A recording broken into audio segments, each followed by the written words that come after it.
Bine v-am găsit, dragii mei din Zodia RAC, oriunde v-ați afla. Bine ați venit tuturor, atât dragilor mei abonați, cum de asemenea și celor care poate sunteți pentru prima oară aici pe canal. Azi vei face o lectură atemporală, fără limită de timp, așa cum v-am obișnuit, o lectură pe care voi să o puteți urmări oricând doriți sau atunci când apare în viața voastră. Desigur, dragii mei, nu uitați un aspect important, voi sunteți constructorii propriei voastre vieți. Așa că vă rog din suflet să luați decât acele mesaje care rezonează cu voi, iar restul lăsați-le să zboare în univers, pentru că sigur sunt pentru alte energii, pentru alte persoane care într-o mai mică sau mai mare măsură au o legătură cu Zodia RAC. Desigur, puteți viziona celelalte zodii care pot reprezenta pentru voi, poate ascendentul sau oricare altă planetă importantă din cartea voastră natală. Așa cum, desigur, toți cei care aveți, poate Soare, Lună, Venus, ascendentul în Zodia RAC, atunci această lectură este de asemenea și pentru voi. Lămurite toate aceste aspecte, haideți să vedem care este energia voastră, dragii mei din RAC, în momentul în care urmăriți această lectură. Și avem numărul 35, schimbare, luna tunetului se mai numește. Avem numărul 35, prin reducere pitagorică ne va da un 8 care ne vorbește de reușită, ne vorbește de putere, de autoritate, de ambiție, de acea ordine cosmică, de karmă, de destin, de liberul arbitru și de asemenea de o schimbare foarte importantă care e posibil să fie avut loc în viața voastră. Este cartea în sine, Schimbarea, vorbește despre o schimbare pe care tu va trebui să o accepti. Viața ta se va schimba după toată furtuna prin care mulți dintre voi ați trecut, cumva încet, încet se văd niște raze de soare care vin către voi și toată situația prin care probabil unii dintre voi ați trecut până în prezent a avut ceva legătură cu karma, poate cu destinul vostru sau poate cu a pune ordine în viața voastră. Da, nimic nu este întâmplător, iar tot ceea ce vine către noi vine cu un scop, chiar dacă noi de multe ori nu-l percepem în momentul respectiv. Haideți să vedem ce ne spune tarotul și începem cu viața profesională. Dragii mei, avem carul. Carul care vă și reprezintă este arcanul vostru și care îmi vorbește poate de o hotărâre foarte lucidă, foarte, cum să zic eu, o voință foarte puternică în a lua o hotărâre legată de cariera voastră profesională sau poate o călătorie, o schimbare de loc sau pur și simplu o hotărâre pe care tu ai luat-o în ceea ce privește viața ta profesională, jobul pe care tu îl ai, o situație care a necesitat atenția ta mărită. Da? Poate să fie vorba poate de o veste neașteptată foarte rapid care cumva te-a făcut să iei o decizie importantă care poate sau nu să aibă ceva de văzut cu o călătorie, poate în interes profesional. În prezent avem un cavaler de monede. Nu știu dacă zodiile de pământ, Aur, Fecioară, Capricorn să aibă vreo legătură cu viața voastră profesională. Cert este că lucrurile se vor mișca, e adevărat, un pic mai lent și eu aș spune că să-i dați seama în acest moment că nu e chiar timpul oportun, ca să zic așa, poate să schimbi jobul, dacă asta ai avut în cap, sau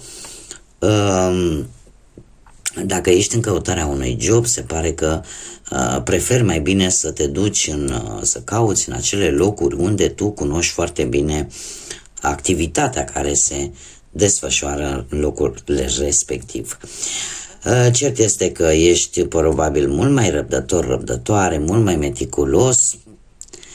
meticuloasă și ai convingerea că într-un fel sau altul vei câștiga într-o anumită situație legată de muncă.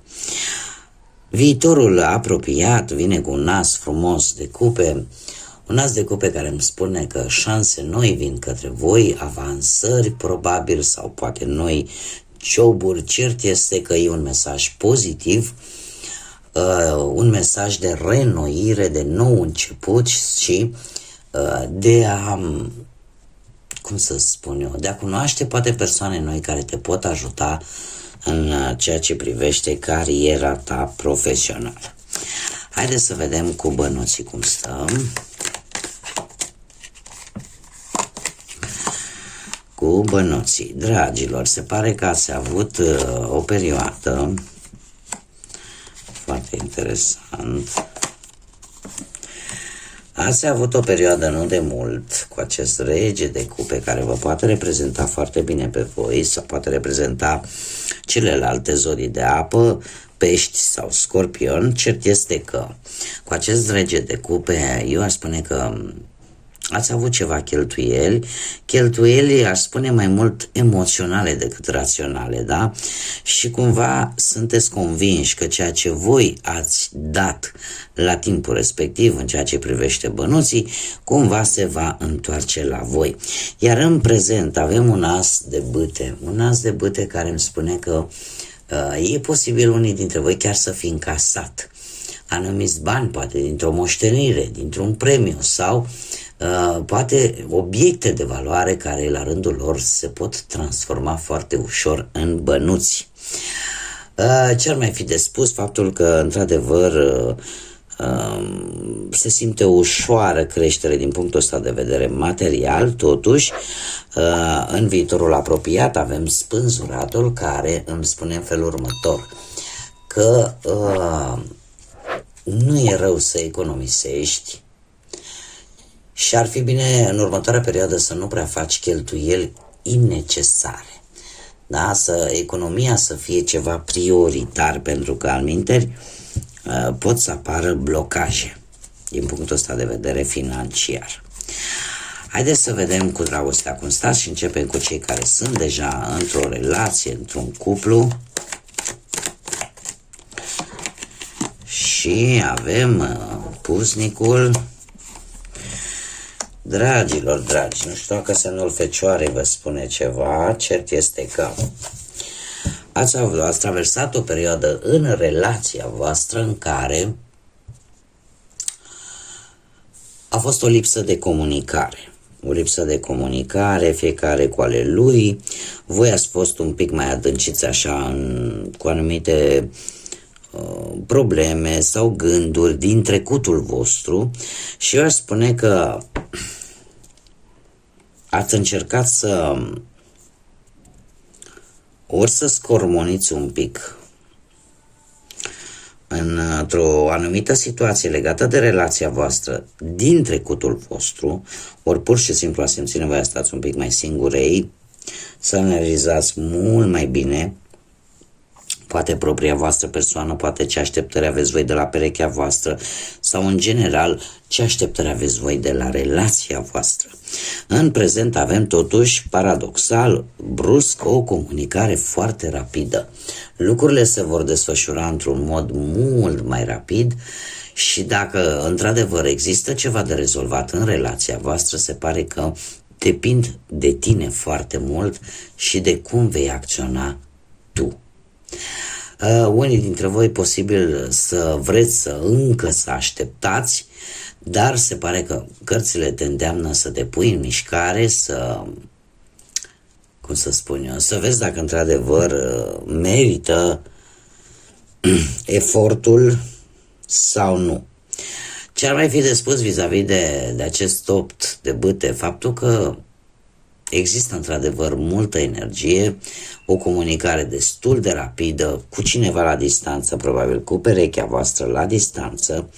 Cert este că în viitorul apropiat, cu acest 7 de bâte, cumva posibil să apară anumite persoane invidioase, geloase, care cumva să destabilizeze un pic relația. Și asta din cauza unei energii, unei persoane de la distanță care cam bagă bățul prin gard, așa că ar fi foarte indicat ca în următoarea perioadă să fiți sinceri, să discutați sincer cu perechea voastră și pentru a putea lupta, pentru a putea învinge și a vă salva relația. Există aici niște personaje care din N motive, din diferite motive, poate să își cam vâre coada, așa, codița. Cei care sunteți singuri în urma poate a văduviei, singuri în urma unui divorț sau a unei separări, sau poate nu v-ați reușit voi să vă găsiți jumătatea până în acest moment. Ei, pentru toți aceia dintre voi, se pare că ultima perioadă a fost o perioadă în care ați avut de dus o muncă destul de grea. O perioadă în care poate ați urmărit pe cineva de foarte mult timp și aveți așa ați depus un efort susținut pentru a cuceri pe cineva sau pentru a atrage atenția cuiva. În prezent, acest 3 de monede, se pare că există aici o situație în care poate apărea respectiva persoană, chiar să fie de la locul de muncă sau cumva să o cunoașteți prin intermediul unor colegi sau prieteni, da? Să te ajute cumva să cunoști poate mult mai bine sau să înlesnească poate o anumită întâlnire cu respectiva persoană. În viitorul apropiat avem un 9 de monede, apare aici un interes, să zice, de bănuți. Nu știu dacă de la voi sau de la persoana respectivă, cert este că 9 de monede îmi vorbește de dragoste care va fi foarte intensă, nu știu dacă zodia Fecioară vă spune ceva, dar se pare că vă veți echilibra atât în exterior cât și în interior, pentru că veți fi foarte siguri pe voi și vă veți bucura de reușită în ceea ce privește viața voastră sentimentală. Haideți să vedem care este mesajul pentru dragii mei din RAC pentru următoarea perioadă. Un monument necunoscut în onoarea propriului tău curaj și a rezistenței. Ei, dragilor, așa cum bine am văzut, am început cu o carte care ne spune, știi, după orice furtună va ieși și soarele. Și la voi se pare că lucrul acesta se va întâmpla. De ce? Pentru că toate eforturile voastre, indiferent de ce aspect al vieții vorbim, își vor găsi bine meritatul premiu, ca să zic așa. Eu vreau să vă zic că se va întâmpla posibil un lucru minunat, un lucru care ție îți va da speranțe. Și asta pentru simplu fapt că nu v-ați lăsat bătuți și ați perseverat, ați avut curaj, iar lucrul acesta cumva nu rămâne nerăsplătit. Bun, cam asta a fost, dragii mei, lectura pentru voi. Eu oricum vă mulțumesc pentru prezența voastră și pentru atenția acordată. Desigur, vă doresc ca următoarea perioadă să fie o perioadă cât mai liniștită, cât mai înțeleaptă și cât mai plină de lumină în suflete, în gânduri. Vă invit pe toți cei care încă nu v-ați abonat să o faceți dacă considerați util acest lucru, cum de asemenea nu uitați de comentarii, de like-uri și de distribuiri. Până data viitoare, când ne vom reîntâlni, eu vă doresc numai bine și, desigur, să fiți iubiți, dragilor.